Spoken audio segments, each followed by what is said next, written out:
Hello friends, स्वागत है आप सबका आपके अपने यूट्यूब चैनल नयन प्रताप कॉम्पिटिटिव क्लासेस में। पिछली वीडियो में मैंने आपको प्रकाश के परावर्तन के बारे में बहुत ही अच्छे से बताया था। ठीक है, अगर आप लोग उस वीडियो को नहीं देख पाए हैं तो कृपया करके आप तो उस वीडियो को पहले देख लें, नहीं तो इस वीडियो में आपको अच्छी तरह से समझ नहीं आएगा। ठीक है, हम पिछली वीडियो में बताए थे उन बातों को हम एक बार रिपीट कर देते हैं, समझ लीजिए। जैसे कि पिछले क्लास में हम बताए थे कि प्रकाश का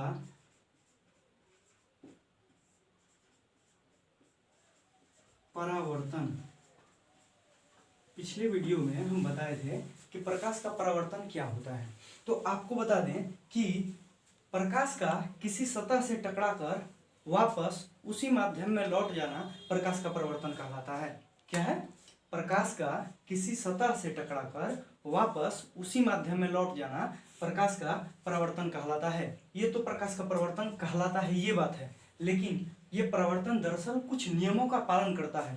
ठीक है, तो अगर पूछे कि प्रकाश के परावर्तन का नियम किसे कहते हैं, तो उन नियमों को समझने के लिए आपको ये बात गौर से समझना होगा कि प्रकाश का किसी सतह पे पड़ के प्रकाश जो है किसी सतह पर पड़कर जिन नियमों का पालन करती है उसे परावर्तन का नियम कहते हैं। ध्यान दीजिएगा, यहाँ पर प्रकाश का परावर्तन है, हम अभी बोल रहे हैं परावर्तन के नियम। क्या बोल रहे हैं? परावर्तन के नियम। तो परावर्तन के नियम में हम बोले हैं कि प्रकाश का किसी सतह से या फिर प्रकाश का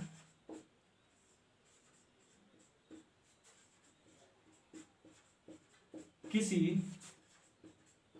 सतह पर, प्रकाश जो है किसी सतह पर जिन नियमों का पालन करते हुए टकराती है, या फिर प्रकाश का किसी सतह पर पड़कर जिन नियमों का, प्रकाश किसी सतह पर पड़कर जिन नियमों का पालन करती है उसे हम क्या कहते हैं? परावर्तन का नियम। जिन नियमों का पालन करती है उसे परावर्तन का नियम कहते हैं। क्या कहते हैं? परावर्तन का नियम। अब जरा सा गौर कीजिएगा, यहाँ पे प्रकाश किसी सतह पर पड़कर जिन नियमों का पालन करती है उसे प्रकाश के परावर्तन का नियम कहते हैं। प्रकाश किसी सतह पर पड़कर जिन नियमों का पालन करती है उसे परावर्तन का नियम कहते हैं। और ये परावर्तन के नियम दो होते हैं। कितने होते हैं? दो होते हैं। पहला जो होता है वो आपतित किरण, परावर्तित किरण और आपतन बिंदु पर डाला गया लंब तीनों एक ही तल में होते हैं, तो उसको हम समझते हैं कैसे होता है। ये जैसे आप ऐसे समझ लीजिए कि ये कोई सतह है, ये कोई सतह है, इस सतह पर कोई किरण आपतित हो रही है। ये कोई किरण आपतित हो रही है। आपतित होना का मतलब इस सतह पे पड़ रही है।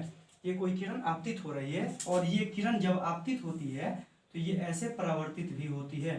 तो जब ये परावर्तित हो रही है तो ये किरण जिस बिंदु पर आपतित होती है उस बिंदु को हम आपतन बिंदु कहते हैं। क्या कहते हैं? आपतन बिंदु। गौर कीजिएगा। और ये जो किरण आपतित हुई है इसको कहते हैं आपतित किरण। इसको कहते हैं आपतित किरण। और ये जो किरण इस आपतन बिंदु से, यानी कि ये किरण जो है सतह से टकराने के बाद जिस दिशा में गई है, इस किरण को हम कहते हैं परावर्तित किरण।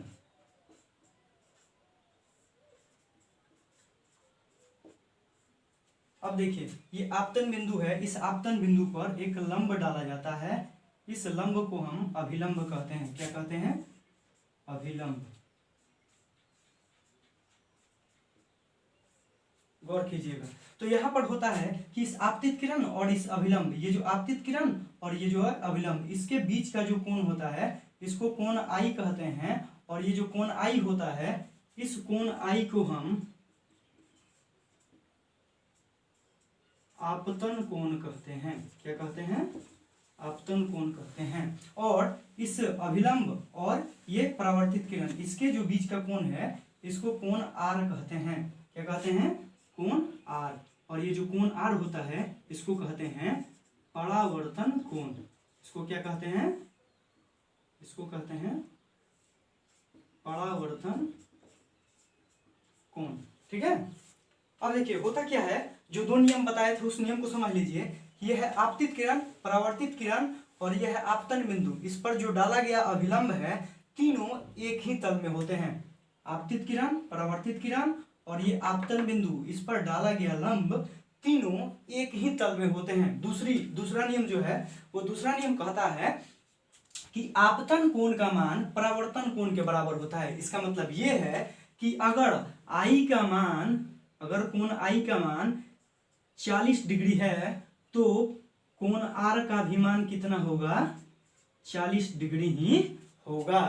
यानी कि पहला नियम जो था वो क्या था? आपतित किरण, परावर्तित किरण और आपतन बिंदु पे डाला गया लंब तीनों एक ही सतह पे होते हैं। और दूसरा नियम क्या था कि आपतन कोण परावर्तन कोण के बराबर होता है। जितने कोण के साथ प्रकाश सतह पे आपतित होगा उतने ही कोण से प्रकाश क्या होगा?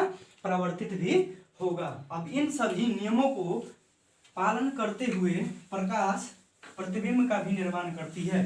किसका निर्माण? प्रतिबिंब का। इसके पहले कुछ और पॉइंट्स समझ लीजिए। जैसे कि परावर्तन जो है, ये परावर्तन दो टाइप से होता है। अगर ये एक समतल सतह रहे, कैसा? समतल सरफेस, प्लेन सरफेस। अब यहाँ पे क्या होता है कि जैसे ही प्रकाश की कोई किरण आती है तो ऐसे निकल जाएगी,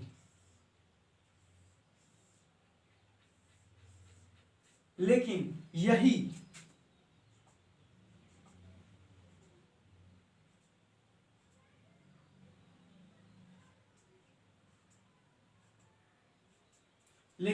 जैसे ही ये खुरदुरा सतह, खुरदुरा मतलब समझता है ना, रुखड़ा सतह, इस रुखड़े सतह पर जैसे ही प्रकाश आपतित होती है तो ये प्रकाश जैसे तैसे गमन करती है। इसका मतलब क्या?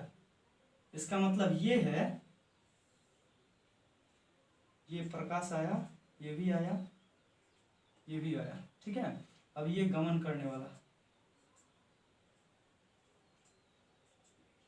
तो होता ये है यहाँ पर कुल मिला के बात ये निकल रहा है कि अगर प्रकाश किसी समतल सतह पे पड़ता है, अगर प्रकाश किसी समतल सतह पे पड़ता है तो ये जो परावर्तन हो रहा है एक पैरेलल फॉर्म में हो रहा है। कैसे हो रहा है? Parallel form. पैरेलल मतलब क्या? समांतर, समांतर क्रम में। कैसे? समांतर क्रम में। तो यहां पर बताया गया है कि अगर किरण जो है समतल सतह पे आपतित होती है तो किस प्रकार का परावर्तन होता है? तो वो अपना रेगुलर उसको बोल सकते हैं रेगुलर रिफ्लेक्शन या फिर नियमित परावर्तन। और अगर रुखड़ा सतह है तो इस पर जो परावर्तन होता है इसको इररेगुलर रिफ्लेक्शन कहते हैं, यानी कि क्या? अनियमित परावर्तन कहते हैं। और आपको बता दें कि ये परावर्तन, इसी परावर्तन के सिद्धांत पर पनडुब्बी का नाम सुने हैं ना? वो पनडुब्बियों में पेरिस्कोप का प्रयोग किया जाता है। किसका प्रयोग किया जाता है? पेरिस्कोप। ये जो पेरिस्कोप होता है या इसी का एक और है,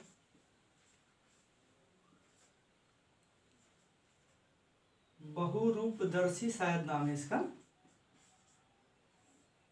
यहां पर ये पेरिस्कोप को ही समझिए आप, इसको छोड़ दीजिए। पेरिस्कोप जो है ये कुछ इस टाइप का होता है।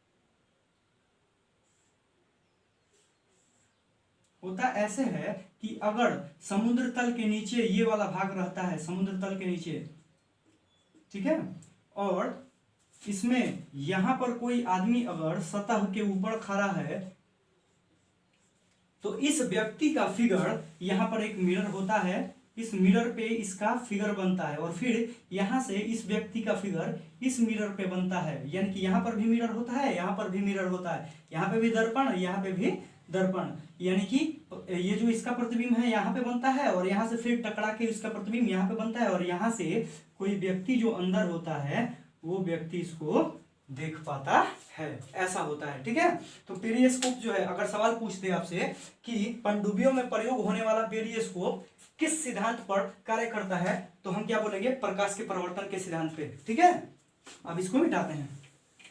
सवाल एक और पूछता है कि अगर आप किसी समतल सतह पर टॉर्च या फिर प्रकाश को लंबवत आपतित कराते हैं तो उसमें आपतन कोण और परावर्तन कोण का मान क्या होगा। तो हम आपको बता दें कि अगर आप टॉर्च को ऐसे आपतित कराते हैं, यानी कि क्या, अगर ऐसे प्रकाश जा रहा है, टॉर्च समझ लीजिए ऐसे, मानिए कि ये कोई सरफेस है, ये कोई आईना है, ठीक है, समतल सतह,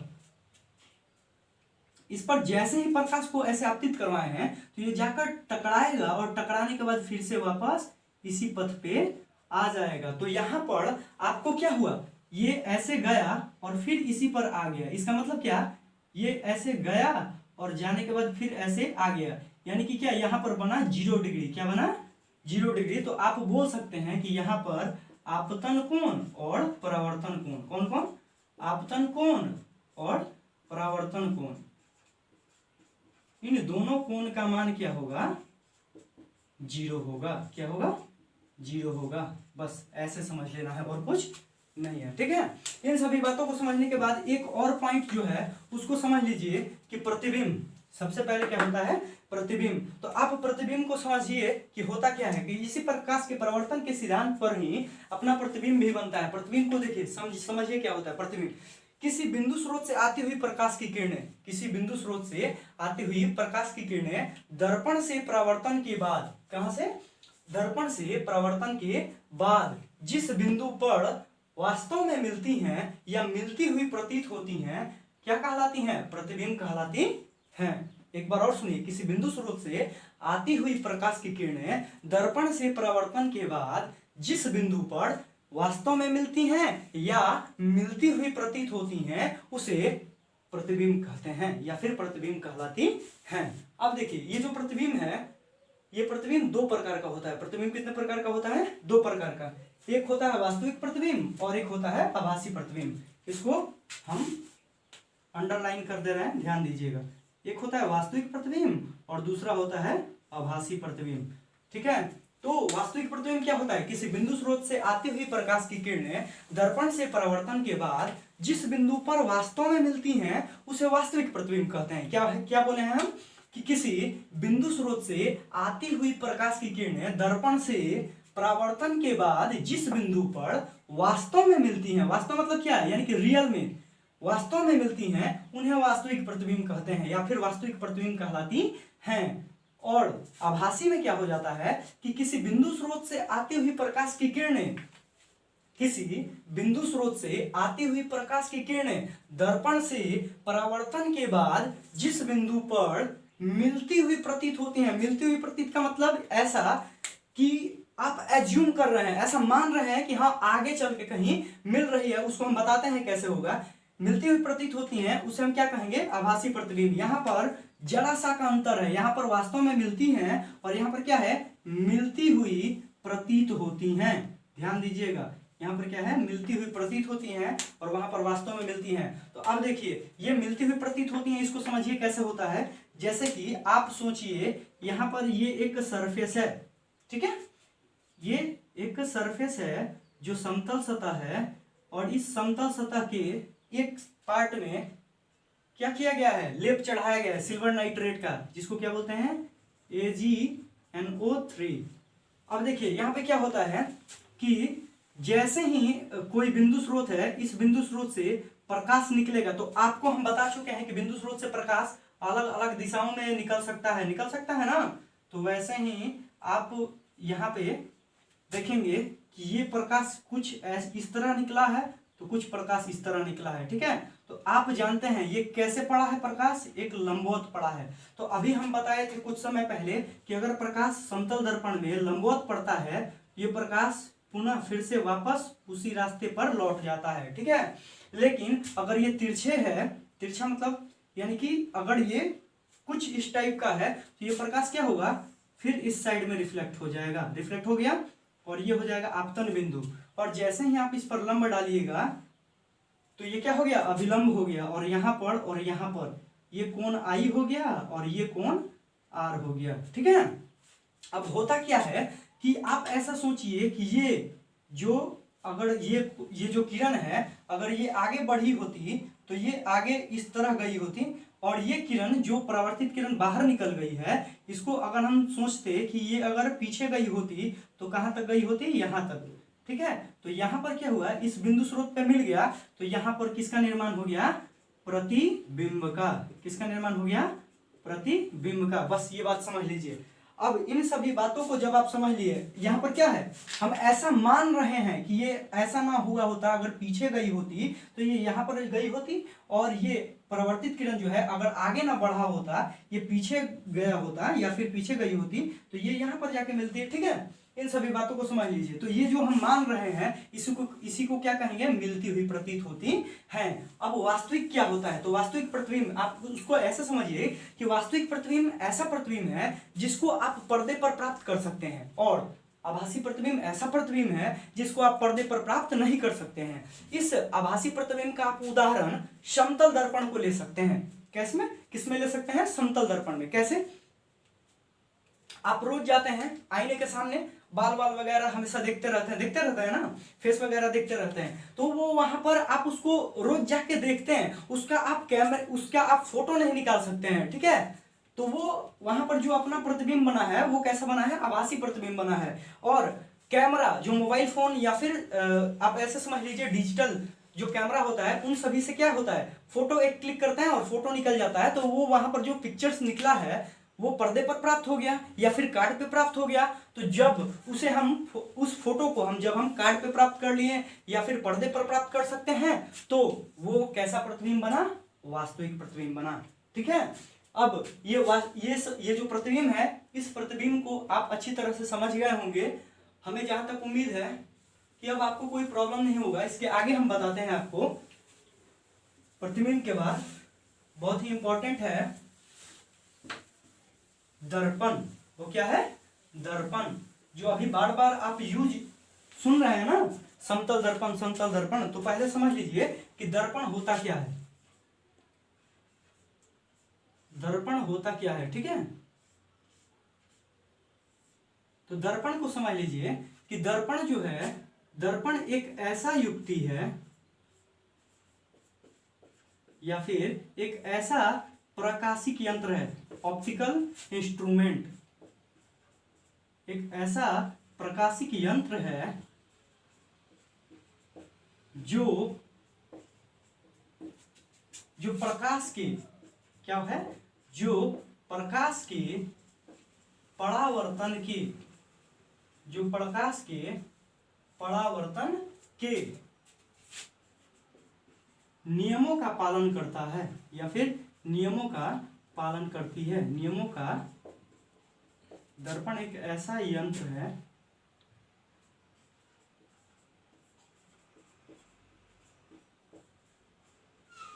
पालन करता है। ये देखिए, तो ये दर्पण हो गया, ठीक है। क्या बोले हैं, दर्पण एक ऐसा प्रकाशिक यंत्र है जो प्रकाश के नियमों का पालन करता है। ये दर्पण जो है अपना दो टाइप का होता है, एक होता है समतल दर्पण और दूसरा जो होता है वो होता है गोलीय दर्पण। दूसरा क्या होता है, गोलीय दर्पण।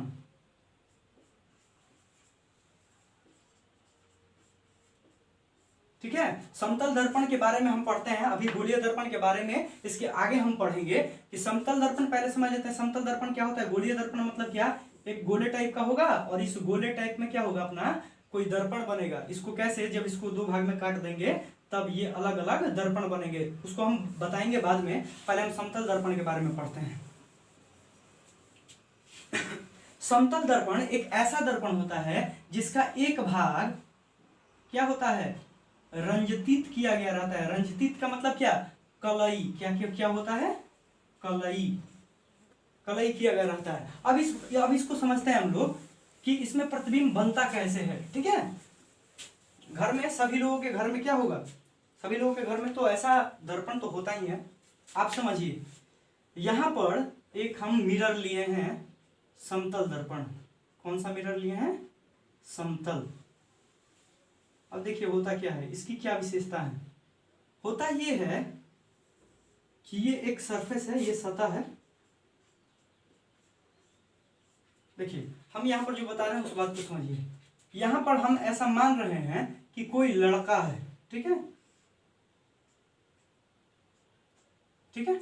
और अब होता क्या है कि ये जैसे ही समतल दर्पण के सामने जाता है तो क्या होता है कि इसे एक अपने जैसा ही आदमी इसके पीछे दिखाई देता है। देता है, सभी लोगों को देता है। ऐसा तो नहीं है ना किसी को दिखाई देगा, सभी लोगों को दिखाई देता है। फिगर थोड़ा सा इधर उधर हो सकता है। ठीक है, तो फिगर पे नहीं जाएंगे, भावनाओं को समझेंगे। यहां पर देखिए, तो होता क्या है, यहां पर आप देख रहे हैं कि अगर ये व्यक्ति जो है, ये व्यक्ति दर्पण से अगर डी डी डिस्टेंस मतलब समझते हैं ना, डी को छोड़िए, यहां पर आप इसको ऐसे समझिए कि x मीटर, कितना x मीटर दूरी पर है। कितने मीटर दूरी पर? x मीटर पर। यदि ये व्यक्ति दर्पण से x मीटर की दूरी पर है तो इसका प्रतिबिंब भी x मीटर की ही दूरी पर बनता है। इस बात को समझिए। हम क्या बोलना चाह रहे हैं कि अगर आप दर्पण में देखते होंगे अपना फेस, तो क्या है, अगर आप दर्पण को दर्पण में देखते हैं तो आपके जैसा तो उसमें फिगर दिखाई देता ही है, लेकिन होता क्या है कि आप उससे दूर भागते हैं। अगर आप दर्पण यहाँ पे है, अगर आप पीछे भागते हैं तो क्या होगा, आपका प्रतिबिंब भी पीछे की तरफ भागता है। अगर आप आगे जाते हैं तो आपका प्रतिबिंब भी आगे की तरफ बढ़ता है। उससे आप क्लियर कर सकते हैं कि यदि आप जो है दर्पण से x मीटर की दूरी पर हैं तो आपका प्रतिबिंब भी कितने मीटर की दूरी पर होगा? x मीटर की ही दूरी पर होगा। इसके अलावा 2-3 पॉइंट्स और समझिए। तो यहां से हमारा क्या क्लियर हुआ कि वस्तु दूरी जो होती है वो किसके बराबर होती है? प्रतिबिंब दूरी के। इस बात को याद कर लीजिएगा। वस्तु दूरी जो होती है वो प्रतिबिंब दूरी के बराबर होता है। समतल दर्पण में वस्तु दूरी जो होगा वो प्रतिबिंब दूरी के बराबर होगा। ये पहला पॉइंट है। दूसरा पॉइंट समझिए। दूसरा पॉइंट क्या है? दूसरा पॉइंट ये है कि आप अगर समतल दर्पण में इधर आगे की तरफ बढ़ते हैं, समतल दर्पण की तरफ आगे की ओर, ठीक है, तो जैसे ही आप आगे बढ़ते हैं तो आप ऐसा समझिए कि अगर कोई व्यक्ति जो है वो समतल दर्पण में दर्पण से 10 मीटर की दूरी पर है या फिर 100 मीटर की दूरी पर है। कितने? 100 मीटर की दूरी पर। तो सवाल पूछता है कि बताइए कि उस व्यक्ति और उसके प्रतिबिंब के बीच की दूरी कितनी है। क्या पूछता है सवाल कि यदि कोई आदमी है, ये आदमी इस समतल दर्पण से 100 मीटर की दूरी पर है, तो पूछ रहा है कि इस आदमी और इसके प्रतिबिंब के बीच की दूरी कितनी होगी, यानी कि यहां से यहां की डिस्टेंस कितनी होगी। तो हम अभी बताए हैं कि अगर ये व्यक्ति दर्पण से 100 मीटर की दूरी पर है तो इसका प्रतिबिंब भी कितने पर बनेगा? 100 मीटर की ही दूरी पर बनेगा। तो यानी कि टोटल यहाँ पे कितना डिस्टेंस हो गया? 200 मीटर। तो ये अपना आंसर हो गया। लेकिन सवाल जो है ये बहुत इजी था। सवाल जो बोर्ड में देता है वो कैसे देता है? वो सवाल देता है कि ये एक आदमी जो है वो 100 मीटर की दूरी पर है। दर्पण से कितने मीटर की दूरी पे है? 100 मीटर की दूरी पर। ये दर्पण की तरफ 30 मीटर, कितना मीटर? 30 मीटर आगे की तरफ गया और उसके बाद वो रुक गया। 30 मीटर जाने के बाद रुक गया। मतलब क्या? ऐसा समझिए कि यहां से चला और यहां तक पहुंच गया। तो पूछता है कि अब बताइए कि इसमें दर्पण से इस व्यक्ति की दूरी कितनी है? दर्पण से इस व्यक्ति की दूरी कितनी है? और दूसरा सवाल पूछता है कि इस व्यक्ति और इसके प्रतिबिंब के बीच की दूरी कितनी है? दो सवाल पूछे हैं। पहला क्या पूछे हैं कि दर्पण से इस व्यक्ति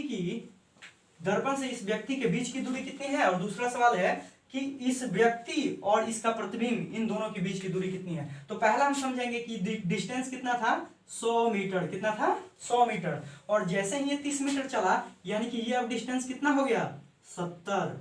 जब ये 70 हो गया तो इसकी प्रतिबिंब दूरी भी कितनी होगी, 70 ही होगी। यानी कि अब हम बोल सकते हैं पहले सवाल का जवाब कि दर्पण से इस व्यक्ति की दूरी जो है वो 70 मीटर है, और इस व्यक्ति और इसके प्रतिबिंब के बीच की दूरी 70 और प्लस 70, इसको जब आप ऐड कीजिएगा तो कितना हो जाएगा, 140 मीटर। कितना हो जाएगा, 140 मीटर, यानी कि 140 मीटर हो जाएगा। अब देखिए इन सभी बातों को आप समझ लिए होंगे अच्छे तरीके से। नहीं समझे हैं तो वीडियो को पॉज करके एक बार फिर से पीछे से देख लीजिएगा। अब देखिए, अब दूसरा बात बता रहे हैं, उस बात को समझिए। अब होता क्या है कि कोई आदमी 50 की स्पीड से है, ये कोई आदमी है, ये 50 की स्पीड से चल रहा है। कितने की स्पीड से, 50 की स्पीड से चल रहा है। और कोई दूसरा आदमी है, ये 60 की स्पीड से चल रहा है। कितने की स्पीड से, 60 की स्पीड से। ये ए है, ये बी है, ये 50 की स्पीड से है और ये 60 की स्पीड से है। आप 50 मीटर प्रति सेकंड मान सकते हैं, ये भी 60 मीटर प्रति सेकंड मान सकते हैं। तो आपसे पूछते हैं कि यदि ये भी इसी दिशा में जा रहा है, ये भी इसी दिशा में जा रहा है, तो आप बताइए कि अगर ये वाला आदमी है, इस वाले आदमी को इस व्यक्ति की चाल कितना किलोमीटर दिखाई देगा। तो यहाँ पर आप ऐसे समझिए, मैं भी जा रहा हूँ, वो भी जा रहा है। अगर मैं 50 से हूँ, वो 60 से है, तो मैंने तो 50 तो ऑलरेडी कवर कर लिया है, बचा कितना है, 10 मीटर बचा है। यानी कि मुझे उस व्यक्ति की चाल 10 मीटर प्रति सेकंड दिखाई देगा। यानी कि क्या, अगर ये 50 से जा रहा है, ये 60 से जा रहा है, तो 50 तो ऑलरेडी ये कवर कर चुका है। अंतर कितने का है, 10 का। यानी कि इस व्यक्ति को इसकी चाल 10 मीटर प्रति सेकंड क्या लगेगा, ज्यादा लगेगा। ये बात है। अब इस बात को आप ऐसे समझ लीजिए कि अगर ये भी 50 से है, ये 50 से है और ये भी 50 से है, दोनों 50 से है। अगर मैं भी 50 से जाऊं, ये भी 50 मीटर प्रति सेकंड से जाए, मैं भी 50 से और ये भी 50 से, दोनों आदमी 50-50 मीटर प्रति सेकंड के रफ्तार से जाएंगे, तो क्या होगा, मुझे उसकी स्पीड 0 दिखाई देगी और उसकी मुझे स्पीड क्या दिखाई देगी, 0। ऐसा होता है, ठीक है। अब इसके अलावा एक और कंसेप्ट है, उसको समझिए। होता ये है कि अगर आप इधर 50 की स्पीड से जा रहे हैं, 50 मीटर प्रति सेकंड की स्पीड से, और इधर से कोई आदमी आ रहा है, ये भी 50 मीटर प्रति सेकंड के स्पीड से आ रहा है, तो आपको बताना है कि ये एक दूसरे को कब पार कर जाएंगे, ये एक दूसरे को कब पार करेंगे, ठीक है। तो यहाँ पर अब इसमें पार तो करेंगे, चलिए ठीक है। यहाँ पर हमें सिंपल सा बात समझना है कि यहाँ पर इन दोनों की चाल क्या होगी, तो चाल से समझना है। तो चाल से आप ऐसे समझिए कि यहाँ पर ये 50 से जा रहा है और ये भी 50 से आ रहा है, तो यहाँ पर चाल जो होगा वो जुट जाता है और इसका चाल क्या हो जाएगा, 100 मीटर प्रति सेकंड। यानी कि हम सिंपल बात बताना चाह रहे हैं कि यदि अपोजिट डायरेक्शन है तो चाल क्या हो जाएगा, जुट जाएगा, और अगर एक ही डायरेक्शन है तो चाल क्या हो जाता है, घट जाता है। इस बात को समझ लीजिए। अब देखिए होता क्या है, इस पर रिलेटेड सवाल देखिए कैसे होता है।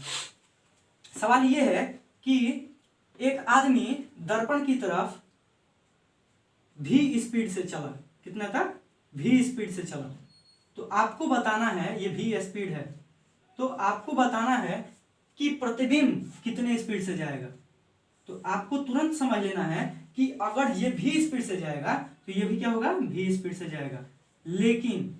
लेकिन अगर अपोजिट डायरेक्शन है तो इसके सापेक्ष अगर देखा जाएगा तो कहेंगे कि यदि आप दर्पण की तरफ भी स्पीड से जा रहे हैं, दर्पण की तरफ आप भी स्पीड से जा रहे हैं, कितने से, भी स्पीड से जा रहे हैं, तो आपका प्रतिबिंब जो है, तो प्रतिबिंब आपका 2v स्पीड से जाएगा, कितने से, 2v से, क्योंकि अपोजिट डायरेक्शन है, आप v से जा रहे हैं, वो भी v से जा रहा है, लेकिन इसको आप देखिएगा तो ये v और v प्लस यानी कि 2v स्पीड से ये आपको आता हुआ दिखाई देगा, अपनी तरफ कितने स्पीड से आता हुआ दिखाई देगा, 2v स्पीड से, ठीक है। इस बात को समझ लीजिए। यहां पर लिख देते हैं, अगर v स्पीड से आप जाते हैं तो प्रतिबिंब कितने से दिखाई देगा, v स्पीड यदि वस्तु का है, वस्तु अगर v स्पीड हो तो प्रतिबिंब भी क्या होगा, 2v स्पीड से आपकी तरफ आएगा, 2v स्पीड से प्रतिबिंब आएगा, ऐसा समझ लीजिए। ठीक है, चलिए अब देखिए होता क्या है, तीसरा पॉइंट समझिए।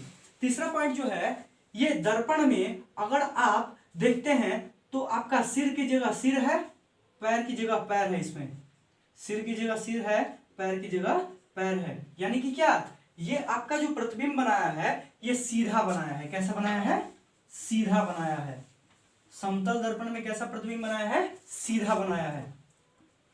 ये तीसरा पॉइंट हो गया। ठीक है, अगर आप देख रहे हैं यहाँ पर सीधा, यहाँ पर सिर है तो यहाँ पर भी सिर है, पैर है तो यहाँ पे भी पैर है, मतलब क्या है, ये सीधा प्रतिबिंब बना रहा है। अगला बात क्या है कि अगर आप इसमें लेफ्ट हैंड उठाते हैं, अगर दर्पण के सामने आप अगर जाइएगा देखेंगे, अगर आप लेफ्ट हैंड उठाते हैं तो उसमें आपका राइट हैंड दिखाई देगा, और अगर आप राइट हैंड उठाते हैं तो आपको लेफ्ट हैंड दिखाई देता है। इसका मतलब क्या है कि आपको अगर ये वाला हाथ उठाते हैं तो दर्पण में आपको ये बायां वाला हाथ दिखाई देगा। ठीक है, तो इस प्रकार का जो गुण इसमें दिखाई देता है, इसे हम कहते हैं पार्श्व रूप से उल्टा, यानी कि समतल दर्पण में जो प्रतिबिंब बनता है वो पार्श्व रूप से उल्टा होता है। किस रूप से, पार्श्व रूप से उल्टा होता है।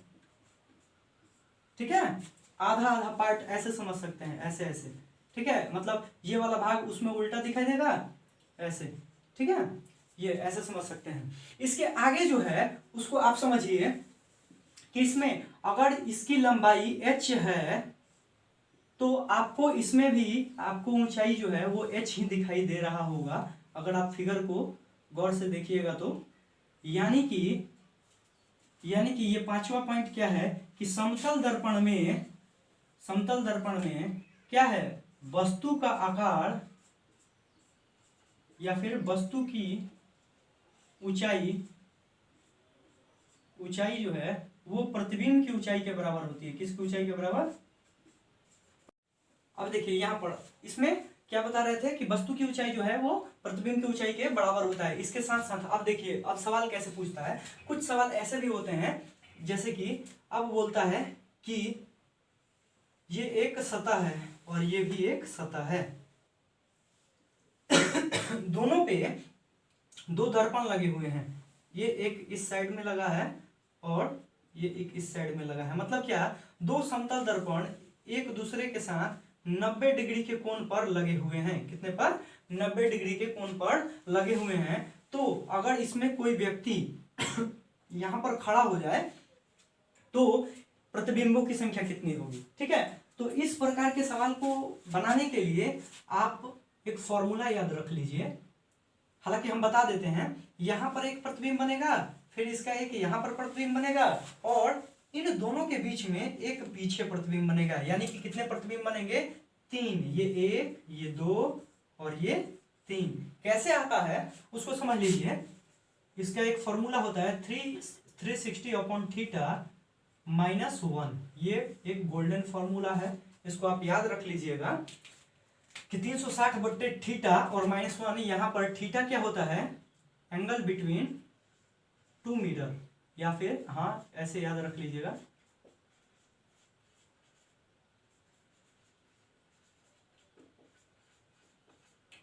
दो दर्पणों के बीच का जो कोण होगा उसे हम थीटा कहेंगे। ठीक है, लेकिन ये स्थिति जो है एक सममित स्थिति में क्लियरिफाई होता है। आप ऐसे समझिए, सममित का मतलब क्या होता है कि अगर आप एक गोला लिए हैं, या फिर आप ऐसे समझिए कि अगर आप एक ऐसा भाग लिए हैं तो अगर आप ऐसे काट देते हैं इसको, तो ये पहला भाग जो है इसको पूरी तरह से ढक लेगा। इस स्थिति को हम सममित कहते हैं। क्या कहते हैं, सममित कहते हैं। तो इसी को आप समझिए यहाँ पर कि इसको आप अगर ऐसे मोड़ते हैं इन दोनों को, तो क्या होगा, ये एक दूसरे को ढक लेंगे। ढकेंगे कि नहीं ढकेंगे, तो इस वाली स्थिति को ही हम क्या कहते हैं, सममित कहते हैं। क्या कहते हैं, सममित कहते हैं। आगे समझिए।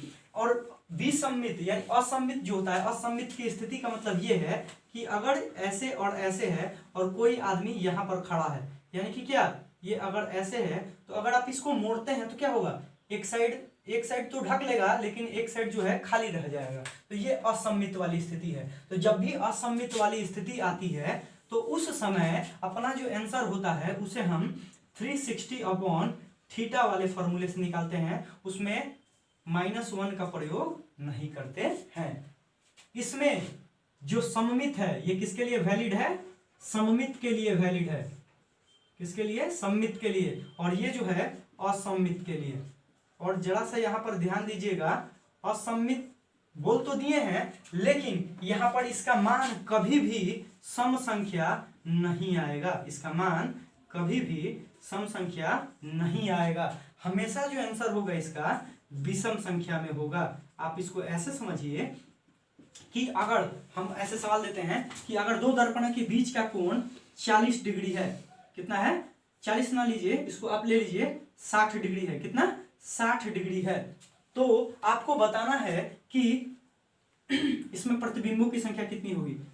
और ये असममित वाली स्थिति है। तो हम यहाँ पर क्या करेंगे, जैसे ही आप इसको कटाइएगा तो क्या आ गया, आंसर आ गया आपका सम। क्या आ गया, सम। लेकिन ये असममित की जब स्थिति में होगी तो सम, तो अपना 6 जो है, ये 6 आंसर जो है नहीं होगा। क्यों, क्योंकि ये एक सम संख्या आ गया। और हम अभी क्या बोले हैं कि असममित की स्थिति में सम संख्या अपना आंसर नहीं होगा। तब हम क्या करेंगे, एक इसमें से माइनस कर देंगे, 6 - 1 = 5 और ये हो जाएगा अपना आंसर 5। ठीक है, आपको ये बात ध्यान में रखना है।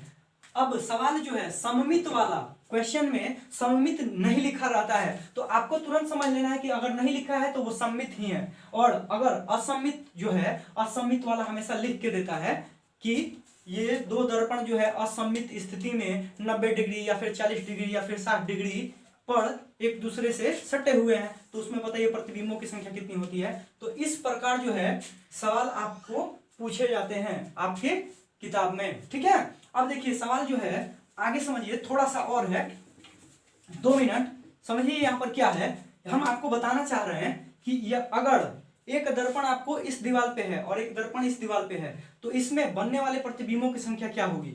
अगर आप ऐसे समझिए कि एक मेरे आगे दर्पण है, समतल दर्पण, और एक मेरे पीछे है, तो इसमें बनने वाले प्रतिबिंबों की संख्या कितनी होगी। तो आपको बता दें कि जो फॉर्मूला था 360 अपॉन थीटा -1 इसी पे ही आएगा। अगर हम बीच में हैं तो इसमें बनने वाले कोणों की संख्या क्या है, कोण जो है वो थीटा का मान कितना है, 0 डिग्री। कितना है, 0 डिग्री। तो अपना जो मान आएगा 360 अपॉन 0 -1, जब आप 0 से 360 में भाग दीजिएगा तो आंसर आता है इनफाइनाइट। इनफाइनाइट का मतलब क्या, अनंत। इनफाइनाइट का मतलब क्या, अनंत। यानी कि अगर सवाल आपसे पूछ दे कि दो दर्पण अगर एक दूसरे के समांतर हो, ये समांतर है ना, ऐसे और ऐसे, तो उसमें बनने वाले प्रतिबिंबों की संख्या, जब ये समांतर है तो इसमें बनने वाले प्रतिबिंबों की संख्या कितनी होगी, अनंत होगी। इसके अलावा एक और सवाल देता है जो कि बहुत ही इंपॉर्टेंट है, पूछता है कि अगर ये समतल दर्पण है,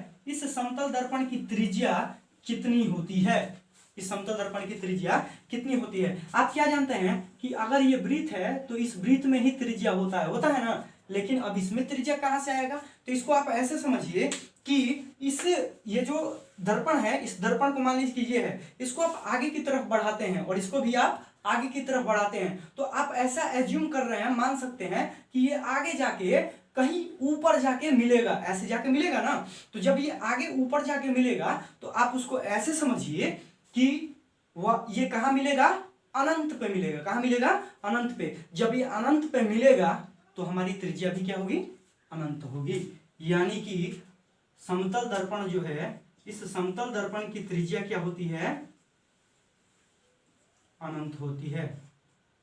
समतल दर्पण की त्रिज्या अनंत होती है।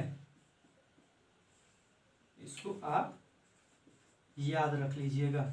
ये सारे पॉइंट्स जो है आपको किससे पूछे जाते हैं, समतल दर्पण से। ये सारे पॉइंट्स आपको किससे पूछे जाते हैं, समतल दर्पण से। हम क्या क्या बोले एक बार और फिर रिपीट कर देते हैं। वस्तु दूरी जो है प्रतिबिंब दूरी के बराबर होती है। मतलब क्या, यदि दर्पण से आप x मीटर की दूरी पर हैं तो प्रतिबिंब भी अपना कितने पर बनता है, x मीटर की दूरी पर। वस्तु दूरी जितना होगा प्रतिबिंब दूरी उतना ही होगा। दूसरा, अगर आप दर्पण की तरफ v स्पीड से जा रहे हैं, कितने स्पीड से, v, तो आपका प्रतिबिंब कितने स्पीड से आता हुआ दिखाई देगा, 2v स्पीड से। ठीक है, अगला बात कि आपका प्रतिबिंब जो है वो सीधा होता है, सिर के जगह पर सिर, पैर के जगह पर पैर दिखता है। ठीक है, तो यानी कि प्रतिबिंब अपना कैसा होता है, सीधा होता है। इसके साथ साथ अब आपको बता दें कि ये आप इसमें लेफ्ट हैंड उठाते हैं तो इसमें राइट दिखाई देता है, और राइट उठाते हैं तो इसमें क्या दिखाई देता है, लेफ्ट। यानी कि क्या, ये जो प्रतिबिंब बनाता है वो पार्श्व रूप से क्या बनाता है, उल्टा बनाता है। और अगला बात क्या है कि यदि वस्तु की ऊंचाई h है तो प्रतिबिंब की भी ऊंचाई कितनी है, h ही है। मतलब क्या, प्रतिबिंब जो बना है वो अपना समान लंबाई का बना है। ये हम ऊंचाई लिखे हैं, इसको समझ लीजिएगा। ये प्रतिबिंब जो है, वस्तु की जो लंबाई है वो प्रतिबिंब की लंबाई के बराबर होता है। और इसमें जो लास्ट बात है उस बात को समझ लीजिए कि सीधा प्रतिबिंब जो होता है वो हमेशा आभासी होता है। याद रखिएगा, ये आपको हमेशा के लिए याद रख लेना है कि सीधा प्रतिबिंब क्या होता है, आभासी होता है। आभासी मतलब क्या, आप उसको पर्दे पर प्राप्त नहीं कर सकते हैं। और ऐसी ही घटना आपको किसमें मिलती है, समतल दर्पण में। ठीक है, इसके आगे हम लोग अब नेक्स्ट वीडियो में पढ़ेंगे। Thank you.